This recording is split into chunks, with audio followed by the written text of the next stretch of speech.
She's been fought over and occupied by all the great powers of the Mediterranean.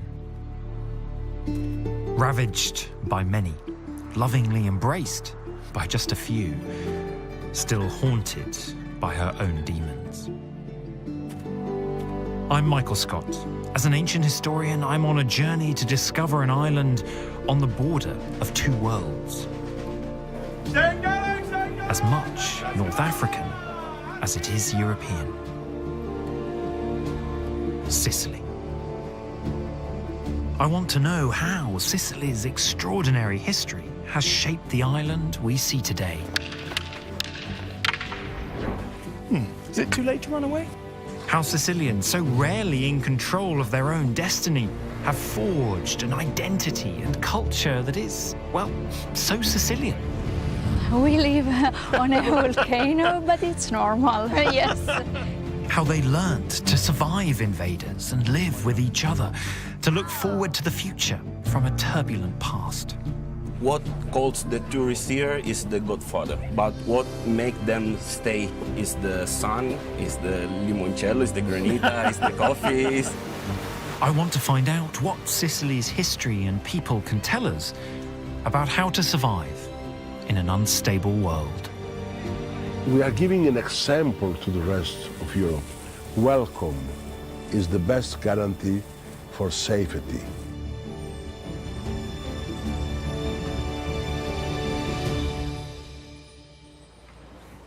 Head down, head down, head down.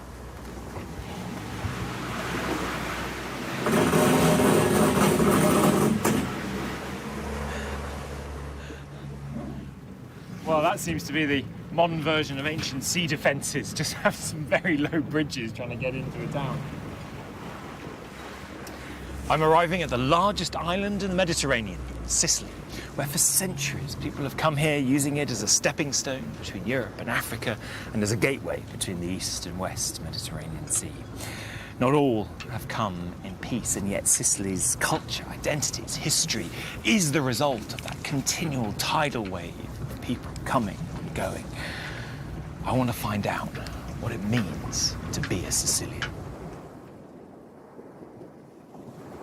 I'm in Syracuse, on Sicily's east coast, founded by the Greeks 27 centuries ago. In the city's ancient heart is the Duomo, the cathedral of Syracuse. Today, this is a Christian church, but to walk through its doors is to take a trip back in time to 500 years before Christ was even born.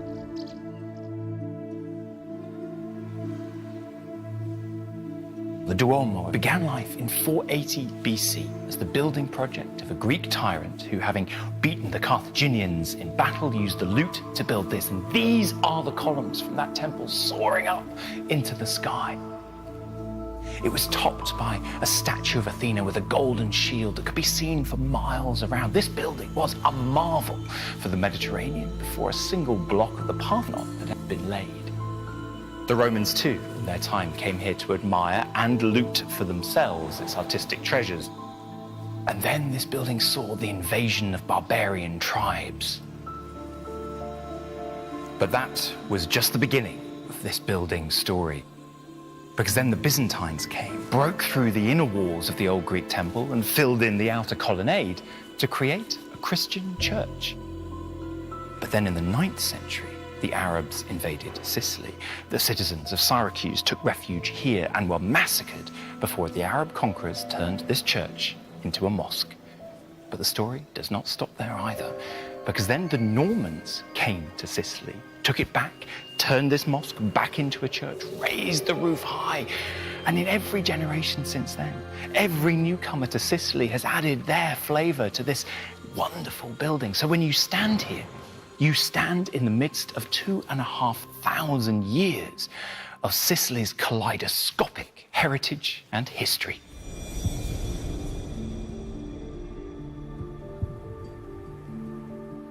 What made Sicily so irresistible was its geography.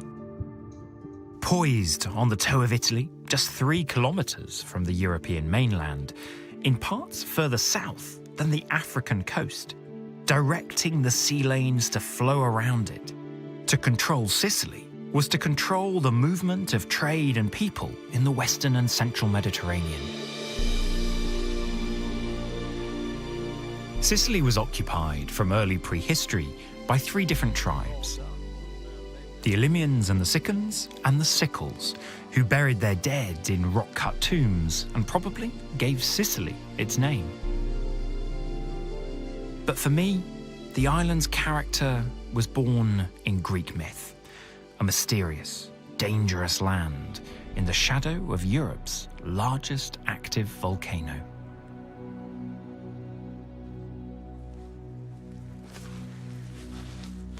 I am here absolutely in the jaws of the beast that is Mount Etna.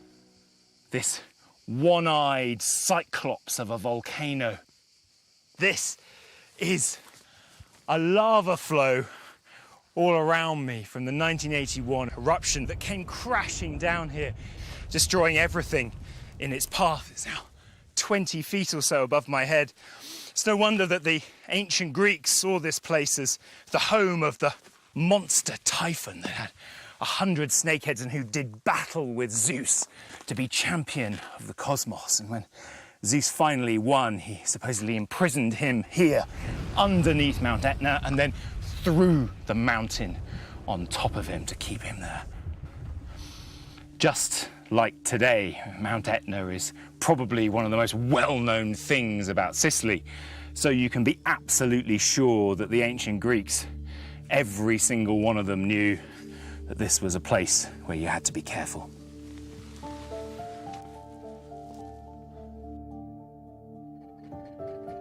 Just as today, Sicily's ancient migrants risked danger and uncertainty on their journey to a new life. Ciao Aldo, grazie. The Greeks first arrived in Sicily here at Naxos in 735 BC. They didn't need a harbour. They had this wonderfully naturally protected beach to land on. And their arrival here was part of a much wider spreading out of the Greeks around the Mediterranean world, creating Magna Graecia, Greater Greece. Sicily was never going to be the same again.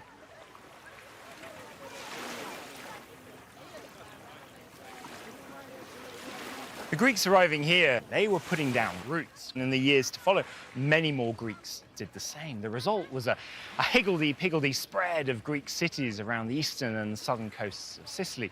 And we shouldn't think about it as a kind of organized colonization or imperial arrival. It was much more different individual groups doing things in their own way and all jostling with one another to thrive. What all Greeks would do, however, soon after their arrival, would be to build an altar to the gods to thank them for their safe delivery and for the foundation of their new home. And it would often be placed just on the beach, here where they'd arrived. And here in Naxos, there was a very famous altar, the altar of Apollo Archegetes, Apollo, the founder of settlements and city. It was worshipped at not just by the people of Naxos, but over time by all the Sicilian Greeks across the island. It was, if you like, a rallying call, a point at which they could all believe that they were part of something greater.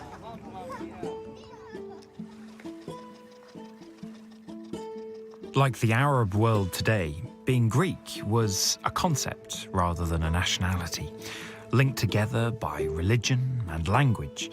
If you spoke Greek, you were Greek. Everyone else was a barbarian.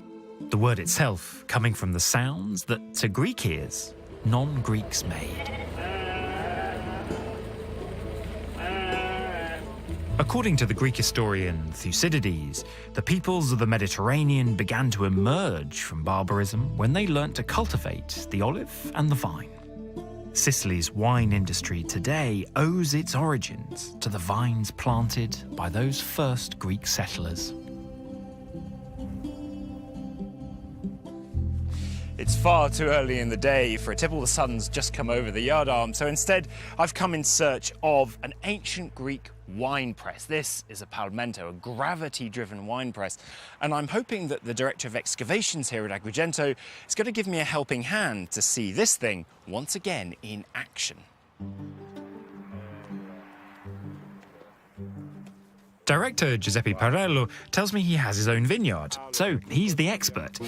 We have 150 kilos of grapes. In theory, that's enough to produce 100 litres of wine. But before they go in, the ancient palmento's surface needs to be protected.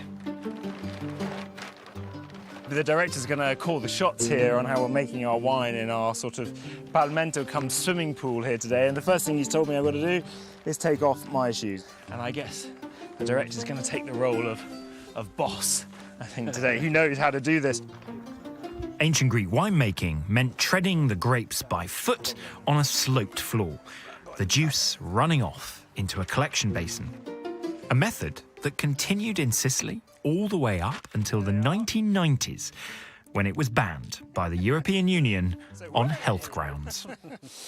Allora, io non faccio bene, sono troppo lentamente. No, però c'è anche la plastica che aiuta, onestamente. So the director's being very kind to me. He's saying, you know, with the plastic making it so slippy, he'll accept my slow progress. But if this was for real, I would have been fired already. I'm far too slow here in the process. The other thing he's saying, which struck me as quite surprising, is that if they were doing this for real, this would be a rhythm, a process, people bringing grapes in, crushing them and moving through. No one would want to interrupt that process with the natural need, for example, to go to the loo. So you would just pee in here as well, because, as he put it, it's all fermented alcohol at the end of the day. I hope, and in fact, I'm quite glad, I think, that the European Union outlawed this process fairly recently. Exports of wine and olive oil helped transform Sicily, generating wealth to build great cities and temples. Grazie tanto. Grazie. So the director's given me my next instruction, which is get out all the stalks. Now, I sort of had this fanciful idea in my head that he was sort of prancing around dancing around in a wine vat pressing grapes, and actually it's incredibly hard work.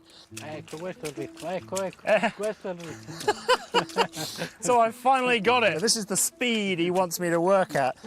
God, blimey, slave driver or what? Bisogna produrre. I've got to produce, I've got to get on, I've got to stop moaning, get on with it. Ma direttore, per favore, una pausa. No? No. No break, no nothing. That's it. I quit. That's it. I'm done. Io vado via. Mi dispiace, non hai superato la prova.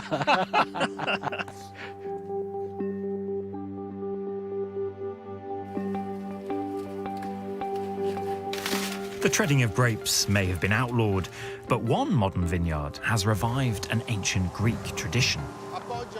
Before Tita, one of the vineyard owners, could explain, we had to crush the grapes the modern way. So this machine più veloce. It not only crushes the grapes. Sei stanco, ti posso dare una mano? No, ragazzi, no, è buono lavoro. Io fabbrico qualcosa. It amazingly separates them from their stalks and then sends the liquid all the way in there to where it's going to be stored and fermented. Nowadays, wine is usually fermented in wooden barrels or steel containers, but here it's pumped into Greek-style clay amphorae, buried deep in the ground. So when you feel it coming through, the pressure is suddenly very intense. There's sort of bursts of grapes and the grape juice coming through, filling up this amphora, which is going to be used as the place to ferment the wine. La lasciamo un pochino più bassa, perché poi inizia la fermentazione e poi potrebbe uscire, capito? Perciò la lasciamo su per giù qua, ci fermiamo e passiamo a un'altra. So Tito is going to say when to stop for the fermentation to happen. And Stop! that's stop. Ai tempi dei greci, così facevano. Yeah, like in the time of the Greeks, huh? Non c'era la gomma, ma era sì, lo stesso procedimento. Ma ecco, lo stesso procedimento. For the next 7 months, the grapes are left to ferment in the amphorae.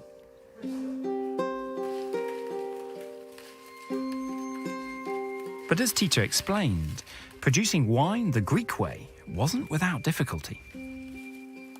I primi 2 anni abbiamo avuto difficoltà Il vino ci è venuto, non dico aceto, ma un vino guasto. Too much oxygen had entered the wine, allowing bacteria to grow.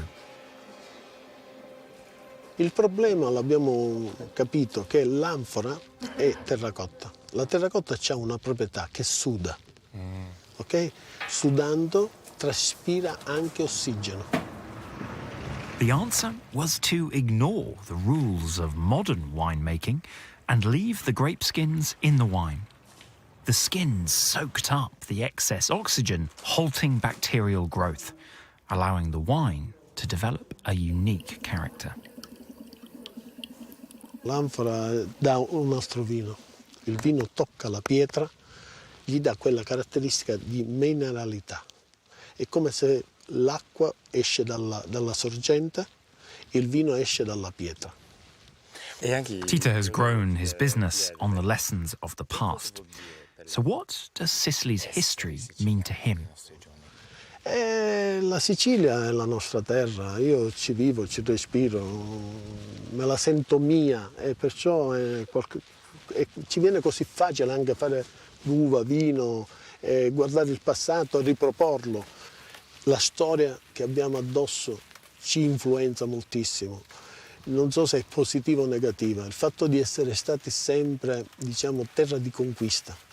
Tutta questa storia addosso, dobbiamo un pochino alleggerircela.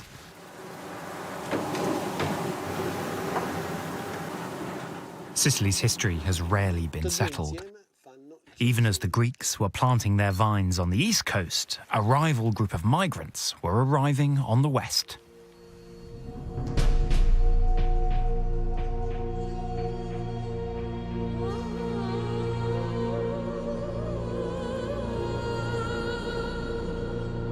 The island of Motia is just a short boat journey from the mainland. In the 8th century BC, Phoenician settlers from modern-day Syria and Lebanon set up a trading base on the island. Come sta? Bene, ciao. Bene? Posso? Please come in. Archaeologist Lorenzo Nigro pieces together their story from the remains of the city they left behind. So, Lorenzo, where are we digging right now? We are digging a deposit which is just outside the temple of Astarte, the major goddess of the Phoenicians. As you see here in this ring, this goddess was the goddess of love, of fertility. And this is Astarte? This is Astarte. And you found this right here? Yeah. So from the 8th century, the Phoenicians are here, trading, living. Yeah. Do they do like the Greeks who also arrive in the 8th century? Yeah. Are they expanding their territory? The Motia, they were so able to be in touch with the Greeks and to be integrated with them. Motia has to survive in Sicily, so they used to have trade with the Greeks and they absorbed Greek culture. So what do you think motivated the Phoenicians to leave the east and to head to a place like Motia in Sicily? But one of the major reasons was the situation in the Near East, which was like nowadays. There were big wars, there were big power which was pushing, and there were states which were very strong, so there were taxes. It was a very bad economic situation. There are also people traveling for religious reasons. They wanted to build up a free place, free from taxes, with a different approach to life, and they traveled with everything. But the wives they needed to take from the local population, and this of course was helped them to be an integrating culture, because they needed to be in good relationship with local populations. They weren't afraid to engage with and mix with other cultures. Their religion was not only rules saying no, it was just open to life. And this is what we can say from these broken stones. It's an inspiring vision of the past. Yes. Give us hope for the future. Perfetto, Lorenzo, tanti grazie e buona fortuna per i scavi. But Motian independence was short-lived. In the 6th century BC, the rival Phoenician city of Carthage, just a day's sailing away in modern-day Tunisia, seized Motia. On the other side of the island is this, another crucial, sacred, religious area for the Phoenicians. This is the Tophet. And here, the sacred well, dating back to the earliest phases of the Phoenician settlement here, typically round. But just alongside it is another good symbol of the Carthaginian takeover of this place in the 6th century, because the Carthaginians built their wells square, and they weren't going to use the Phoenician round well, they wanted their own. And you can even see the hand and footholds they've created so that people could get down to bring up that sacred water for the rituals practiced here. But this Tophet, while it was obviously used for sacred ritual and for dedicating objects to the gods, also has a darker side, an aspect of Phoenician Carthaginian culture that really sticks in the throat, and it's right over here. This is an area full of small stelae, but also these urns that you can see dating to both the Phoenician and Carthaginian eras of this site. And every single one of these urns was filled with the cremated remains of children, who many argue were intentionally slaughtered to honor the gods. In effect, these people, this civilization, practiced human sacrifice. Greek and later Roman writers told how parents slaughtered their own children. Some have argued that this was just propaganda put about by the enemies of the Carthaginians, but on Motia, the evidence for sacrifice is growing. Oh, Sharon, come va? Ah, okay, grazie. this is for you. Thank you. So, this was found when? In 1993. Okay. And we're excavating the contents today Yeah, for the first time? now we try for the first time. So, we take this, cool. put your gloves, Absolutely. and then we start. But these pots, I mean, they look to me like cooking pot. It is. Maybe this one were not used, but it's a cooking pot. It's exactly the same. So what have we got here, Sharon? We put this. It's very little, but It's a little fragment of bone. yeah. So we take a little bag and put inside. Okay. I'll leave that there for the moment. We could be working on this for some time, but Yeah. you've also brought one here from the same year that was found, Exactly. 1993, that has already been excavated. Yes. Is that right? And can we? Yeah, we can open it. So what we're looking at here, the burnt ashes Yes. and bits of Bits of the bones and the ashes of bones the and baby. ashes of Yes. the baby. What would the process have been? The child, they would have been burnt Yes. on an altar, perhaps, or somewhere, Yeah. Somewhere that we don't know yet. Okay. And then their ashes gathered together, placed in here, Yes. and then this placed into the ground in the Before Tophet. they cover. They cover They it. closed. So they would have covered it with a Or a with dish or a dish? bowl. A dish or a bowl. Wow. Okay. So, and then placed it into the ground Yes. in the Tophet. The question is, were the children whose ashes we see here, were they sacrificed, or had they died from any number of causes that contributed to the very high infant mortality rates in antiquity? Traditionally, this idea of child sacrifice has been used to separate out the Carthaginian Phoenician culture from that of the Greeks. The Greeks wouldn't do that kind of thing, whereas they did. And yet, I don't think we can really see it like that. Sharon, what do you think? Do you think this was a case of child sacrifice or infant Yes. mortality? You think I child think, sacrifice? yeah, in the child sacrifice. We're both in agreement. We think it could well have been child sacrifice, but the Greeks and Romans didn't necessarily see that as something horrible or abhorrent. They just saw it as a different way of doing things. Your culture does things one way, mine does it another way. How are we doing, Sharon? Have we found anything yet? No, only little pieces Some of more bone. fragments of bone. Fantastic. Yes. Oh, but we're getting there, right? We're getting there. Slowly Yeah, but surely. slowly. Slowly. Child sacrifice was deeply embedded in Carthaginian culture, but other ideas, they borrowed from the Greeks. The ultimate example of that cultural blurring between the Greeks and the Carthaginians here at Motia is this guy, the Motia charioteer.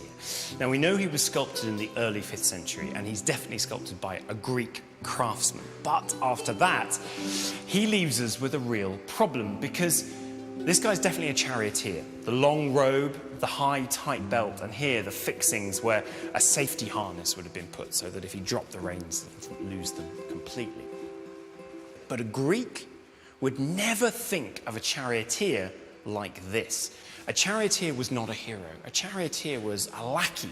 But this guy, look at the musculature, the pecs, the abdominals, the six-pack, the honed thigh, the, quite frankly, impressive lunchbox. And when you come round the back, it's exactly the same. The buttocks, the backs of the legs, everything is tuned to the ultimate perfection, uber perfection, one could say. How do we explain this? There's no good, satisfactory answer, but one I quite like is this, that the ruler here in Motia wanted to create a sculpture of a Carthaginian deity, or perhaps a Carthaginian deity that had become kind of mixed with a Greek deity. But to do so, by the early 5th century, the only sculptural language that could really command attention across Sicily was that of the Greeks. And as a result of that complex cultural interaction, diffusion, and desire also to speak to the wider world, you get this, a complete and utter one-off.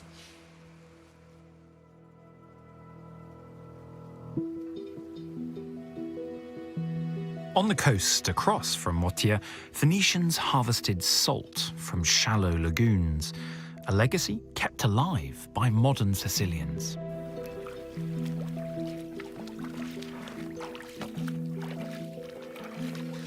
The warm African winds, the long summer days, and the shallow coastal waters in this part of Sicily make this area fantastic for salt production. It was a fact not lost on the Phoenician settlers who came here some 2,700 plus years ago, and it's a fact still not lost on the people who live and work here today. However, most salt production today is done by machines. However, I'm off to meet one family who still do the majority of it by hand. Ciao ragazzi, come va? Buongiorno. Buongiorno a tutti. Posso? Grazie, allora. Ti allontani un poco, prendi il falo e poi lo giri. Si fa così. Oh, bravo, ok. Ok. So, I feel like I've been given the trainee apprenticeship badge today with my yellow boots. What we're doing is breaking up the salt. So originally they'd let the seawater into one of the salt pits out there. The warm winds, the warm weather would slowly dry it. The water would get heavier and heavier in its salt concentration. And then they let it into these fields where it starts to dry even more until this thick crust of salt forms under the water. What we're doing today is breaking up that crust, and then they're going to let the last layer of water dry off, and then they start to harvest it. Sali dal mare. Dal mare. Work breaking up the salt began in the early hours, but the day quickly heats up. I didn't want to find out why they think when, there is a machine that could do this, why they still want to do it by hand. È il lavoro migliore questo. Quella è macchina industriale chiamata. Quindi questa è l'antica proprio l'ho fatto proprio i nostri nonni. Allora, se si sentite nella piedi dei predecessori, The guys are saying that this is the natural way to do it. This is the way that their ancestors have done it. This is the way it's been done for centuries. It makes a proper artisanal product, and they much prefer it that way.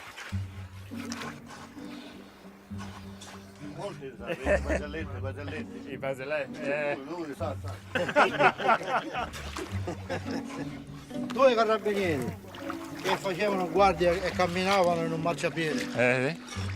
Uno guardava il telefono e ha sbattuto la faccia in un palo di divieto di sosta. Allora lui ha alzato gli occhi e ha letto continua e ha cominciato a andare d'estate.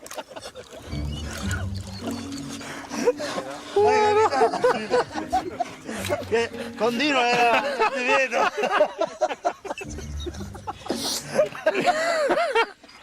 So we started in on the Sicilian jokes, And obviously the police, the poor old police, are the butt of them all. Che cosa vuol dire essere siciliani? Essere siciliano significa per noi essere stato allattato dalla terra, dalla Sicilia. Sì. Aver trascorso tutto nella Sicilia, avere nel sangue la Sicilia. Bravo. Noi siamo molto attaccati alla Sicilia perché la Sicilia è un bel paese, sì. una bella regione, non manca niente, c'è tutto, c'è il sole, c'è il mare, c'è la montagna, c'è le belle donne, c'è tutto. Tutte che è importante. E quindi noi siamo attaccati, scorre la Sicilia nel nostro sangue. Questo significa essere siciliano, amare la Sicilia. 2,500 years ago, a battle was fought to decide Sicily's future. A conflict that began between Greek city-states and escalated into all-out war between Carthage and the Greeks of Syracuse.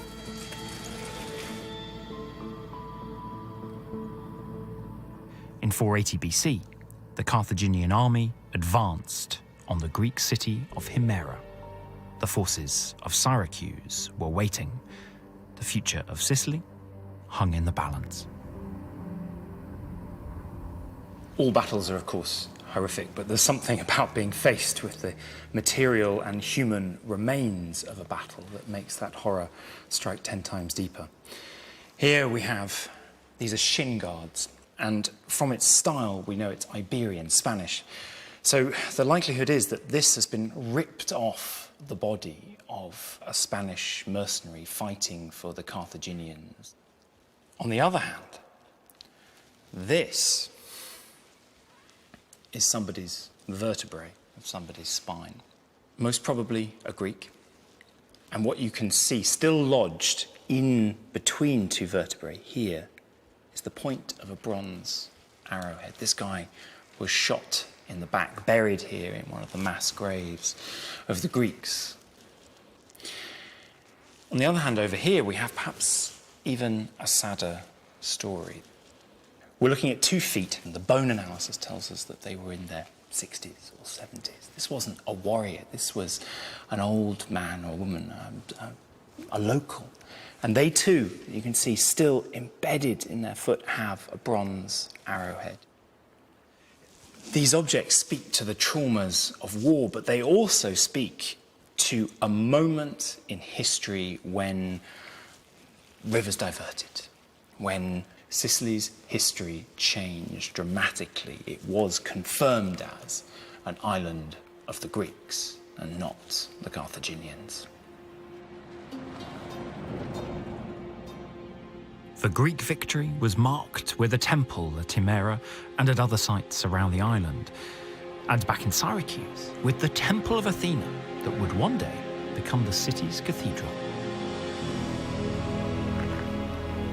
Temples were statements of power as much as religious centres, and with war booty filling their coffers, those that had sided with Syracuse could afford to build big. There's absolutely no way you could have missed this temple when you were approaching this part of Sicily by sea, as it sits here bestriding this ridge of landscape, or indeed the other 6 temples that also occupy this ridge. This was the Greek city of Acrogas, or the Roman city of Agrigento, as they called it, saying to the world, we're here and we are a match for anyone who wants to take us on.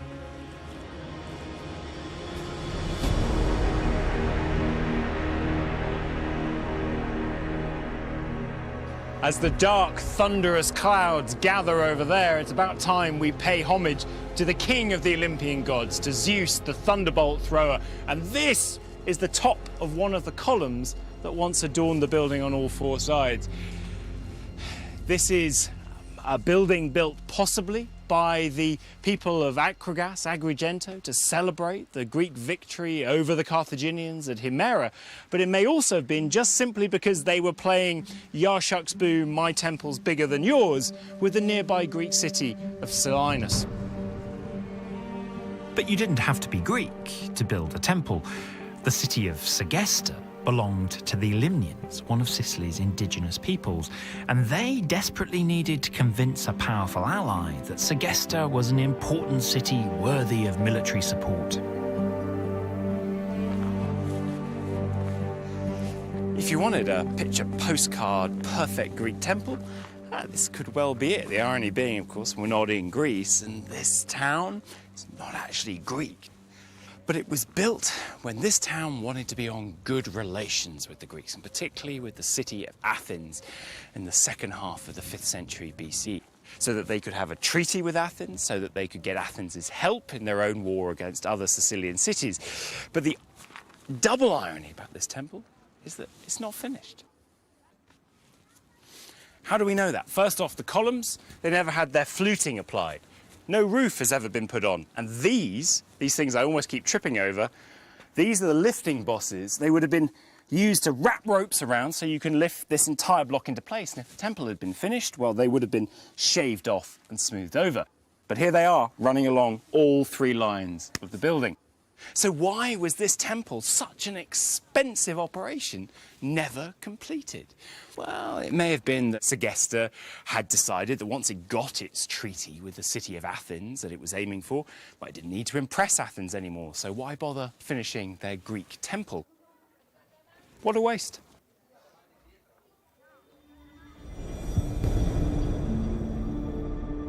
Unfortunately for Segesta, the treaty with Athens proved as empty as their temple.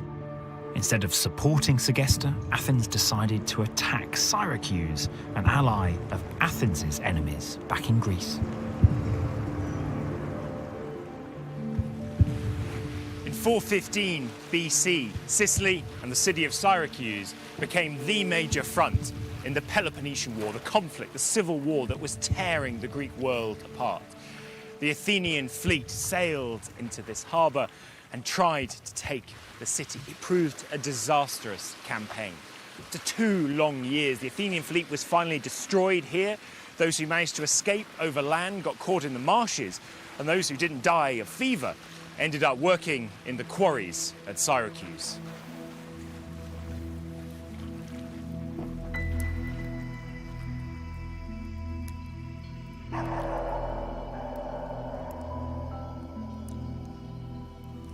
The abandoned charm of this place today belies the cruel reality of its creation. These are the quarries of Syracuse, excavated by captives of war in the blistering heat.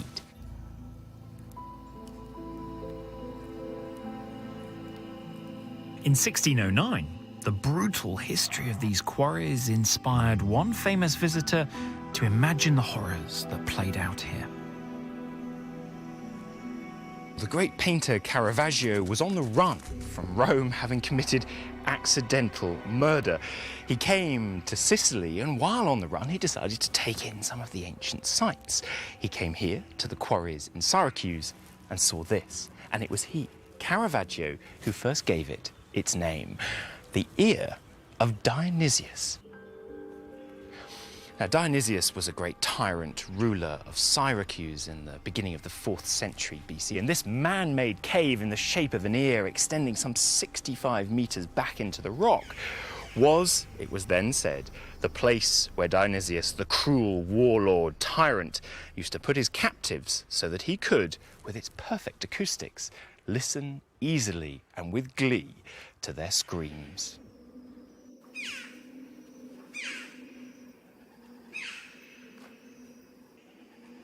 This rabbit warren of quarries was so inescapable that even the Romans would later commend it as the best prison to be found anywhere in the Roman world.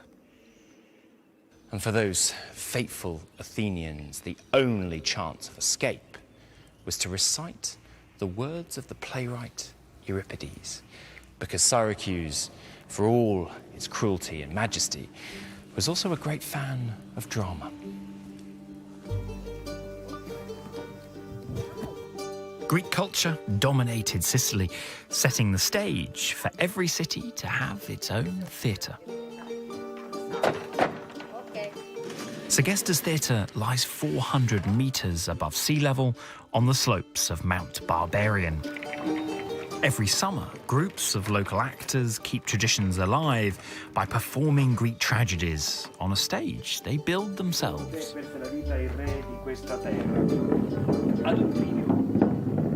Proprio nei luoghi che tu hai descritto, mi venne incontro un carro con 5 uomini.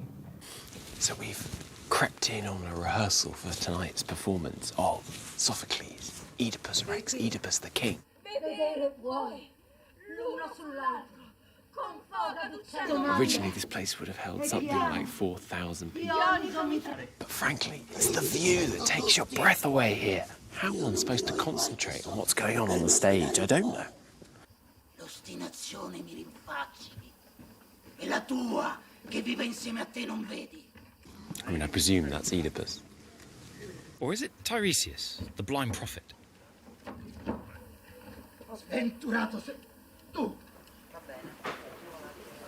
So while the real actors have taken a rain break, I thought I'd sneak on the stage, bring a little bit of Shakespeare to the party. Much Ado About Nothing is Shakespeare's most regularly performed comedy, and it was written at the end of the 16th century, and it's set in Sicily, in the town of Messina. And it's a play I know a little bit about, because I used to use one of the speeches when I was little doing drama exams. So let's have a little bit of Benedict, one of the heroes, professing or realising that he's in love with a woman called Hero. This can be no trick. The conference was sadly born. They have the truth of this from Hero. They seem to pity the lady. It seems her affections have their full bent. Love me. It must be requited. I hear how I am censured. They say, I will bear myself proudly if I perceive the love come from her. I can't remember anymore. Public performances were one way to keep the population happy, but this being Sicily, public performances with food thrown in were even better. And as the Greek gods demanded animal sacrifice, that meant there'd be plenty of leftover meat. Welcome to the sacrificial altar of Hieron II, the ruler of Syracuse in the 3rd century BC. This guy believed in building big. This altar is gigantic. It's over 200 meters in length, 11 meters high, and it's said that this thing could take simultaneously 450 oxen for sacrifice. Now, that's enough meat for over 200,000 people. That's quite an ancient Greek barbecue. Hieron II wanted to be seen as the equal of the great Hellenistic rulers in the East, the successors of Alexander the Great. And in building this, well, he certainly gets himself into that category. Hieron's altar was dedicated to Zeus in his role as the deliverer of freedom. But by the 3rd century BC, freedom was in short supply. 200 years after the Battle of Himera, Greek rule on Sicily was fading. Carthage had risen again, and Rome was the new power on the Mediterranean bloc.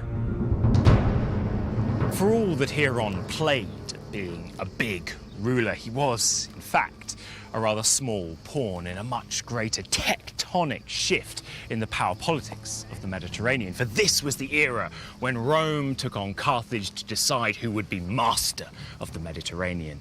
A battle that took place on Hieron's doorstep in and around Sicily. Hieron had formed a pact with Rome to keep Syracuse independent. But in 214 BC, just a year after Hieron's death, the Roman fleet attacked Syracuse.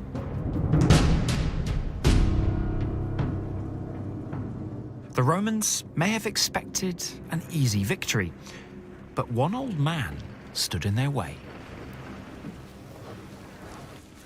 Archimedes, the great inventor, scientist, mathematician, was a citizen of Syracuse.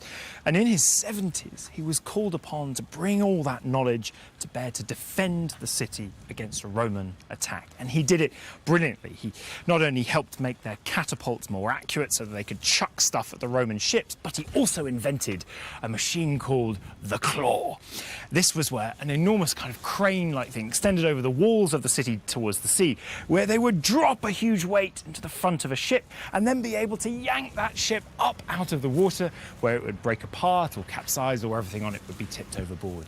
The Roman general, Marcellus, complained bitterly. He said, Archimedes is using my ships as a ladle to put seawater into his wine cup. This was a fantastic example of brains winning out over brawn.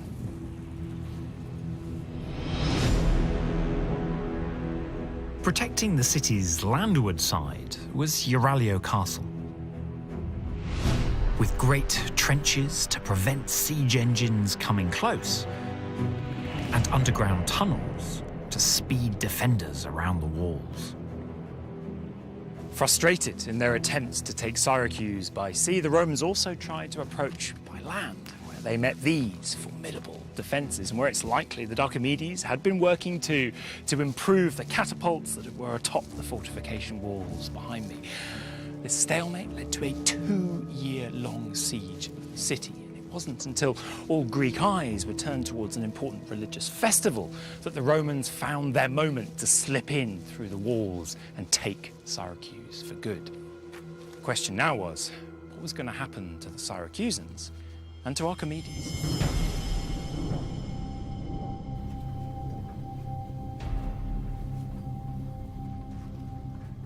Now, supposedly, the Roman general Marcellus wanted Archimedes taken alive, but the Roman soldier who discovered him demanded that he drop what he was doing. Archimedes refused, and as a result, the Roman soldiers supposedly killed him in the heat of the moment.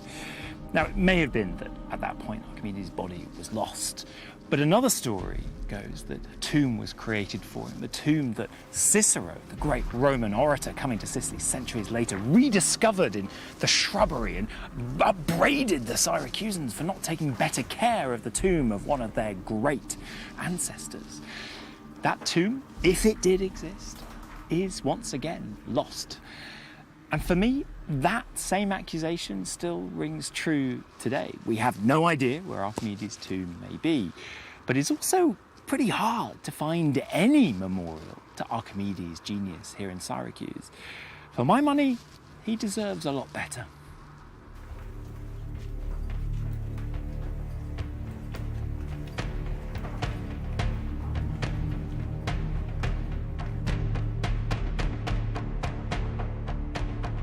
Sicily was Rome's first foreign conquest, its capture a key moment in the struggle to control the Western and Central Mediterranean. These were the Punic Wars, Rome versus Carthage, that raged around the island and in the waters around it.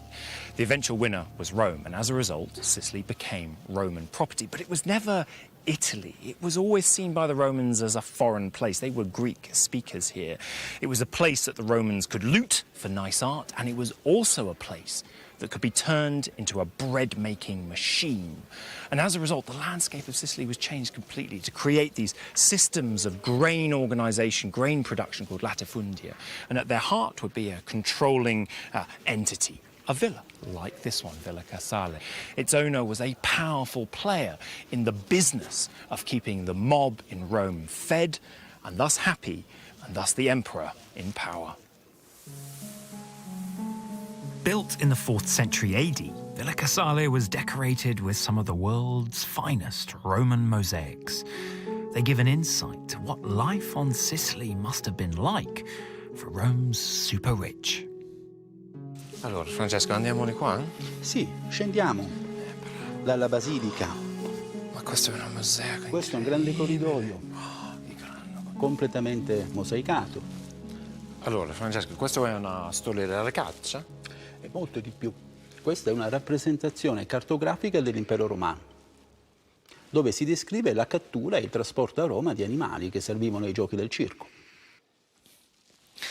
What Francesco's been telling me is that this extraordinary mosaic is actually unique in the Roman world, from Africa over there to Asia over there, and how they're all being brought to the centre, to Rome, disembarked from the ships and taken off to be used in the gladiatorial and beast hunt arenas. And this chap right here, although we can't be sure, there's no name attached to it, given that he's so central, he must be an important person. And perhaps he is the dominus, the master, the owner of this villa. But certainly he would have been here because this is the basilica where he would have been receiving his clients, his visitors each day.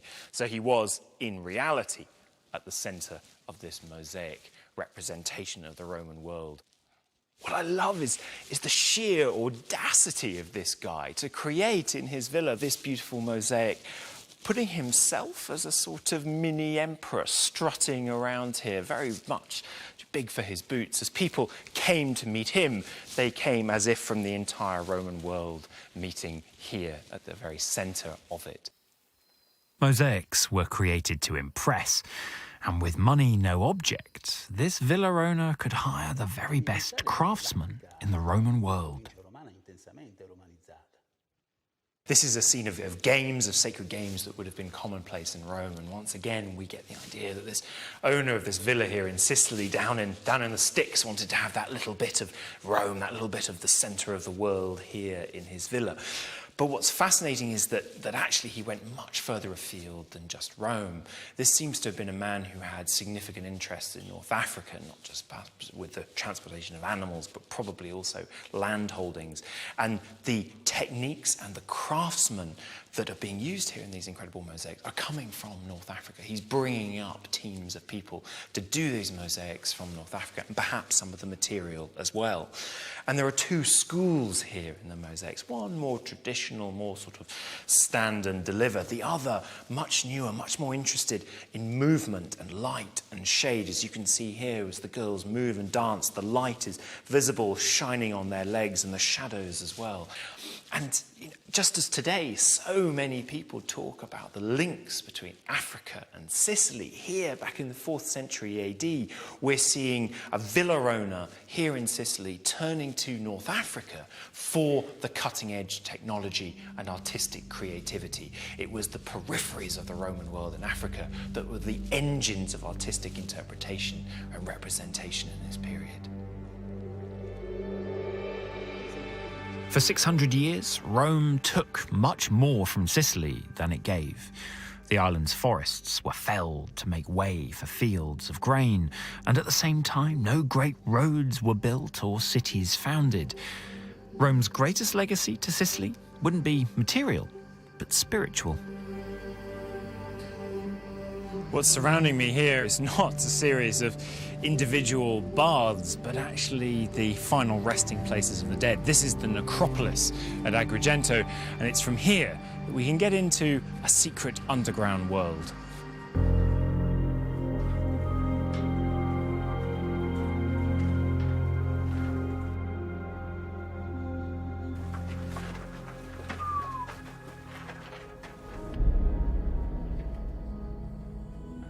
As Christianity became more popular in the Roman Empire, it started to spread through Sicily.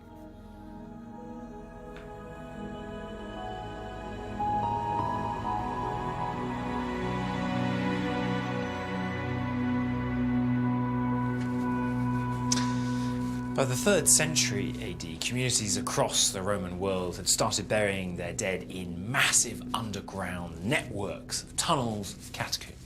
And these would become particularly associated with the Christian communities of the Roman Empire.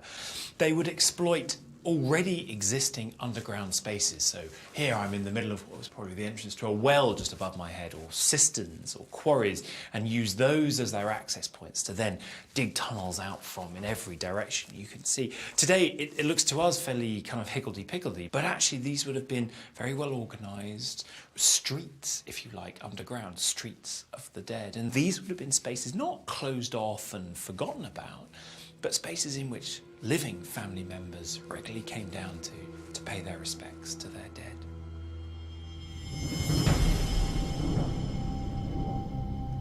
When Rome fell at the end of the 5th century AD, Sicily was occupied by barbarian tribes. The Vandals from North Africa ruled for 2 decades, followed by the Ostrogoths, a Germanic tribe who for 40 years or so united Sicily with their conquests in mainland Italy, something that wouldn't happen again for another 14 centuries.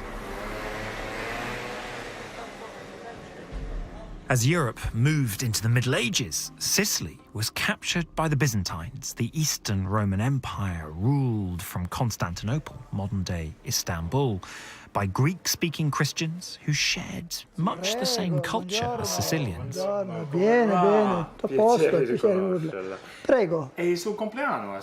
The first century of Byzantine rule passed off peacefully enough until an Islamic army came surging out of the deserts of Arabia, sweeping all before it.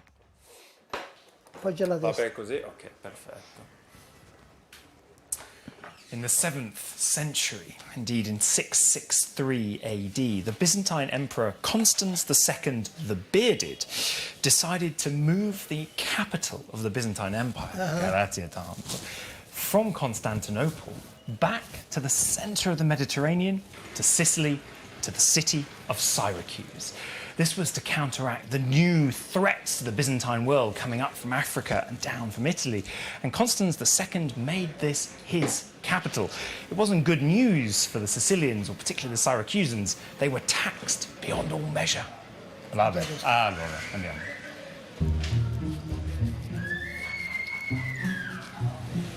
I absolutely love a cutthroat shave, and Signor Corrado is an expert. He's been here in his shops since the 80s, and he's been cutting hair and doing cutthroat shaves for many years before that.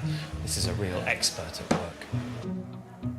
The next 5 years were a nightmare for Sicilians, as Constans wrung the island dry to fund a counter-offensive against his enemies. Constans II thought that Syracuse would understand him. It was, after all, a very Greek city.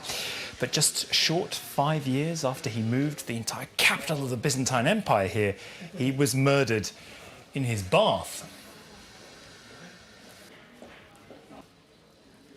He was murdered in his bath by his servant, who supposedly hit him over the head with a bucket. Poi questo. Grazie tanto. So thankfully I'm no longer bearded, and although Signor Corrado has offered to wash my hair as well, I think I'll say no to that one. Grazie tanto, signor Corrado, e buon compleanno. The bath bucket murder effectively ended the Byzantine Empire's last chance of halting the advance of Islam.